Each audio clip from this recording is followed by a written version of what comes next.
બનાસકાંઠા જ્યાં પાલનપુરના ગઢમાં પાટીદાર અનામત આંદોલન સમયે થયેલા કેસ પરત ખેંચાયા। ગઢ પંથકમાં 167 વ્યક્તિઓ સામે કેસ થયા, જેમની સામે ચાર્જશીટ કરી કોર્ટ કાર્યવાહી હાથ ધરાઈ। જો કે પાટીદાર પ્રતિનિધિ મંડળે તમામ કેસ પાછા ખેંચવા રજૂઆત પણ કરી હતી। આખરે રાજ્ય સરકારે 167 કેસ પરત ખેંચ્યા।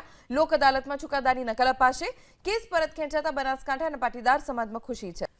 પાટીદાર અનામત આંદોલન 2015માં થયું, એ વખતે હિંસા ફાટી નીકળી હતી આખા ગુજરાતમાં કે કેસ કરવામાં આવ્યા હતા જેમણે આ હિંસામાં ભાગ લીધો। આવા 167 કેસ જે પાછા ખેંચવામાં આવ્યા છે। પાટીદાર અનામત આંદોલનમાં ગઢ ગામના 2 યુવકોના મોત થઈ ગયા હતા।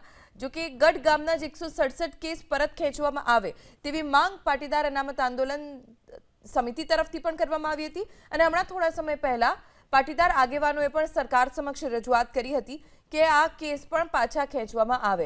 167 કેસ પાછા ખેંચવામાં આવ્યા છે।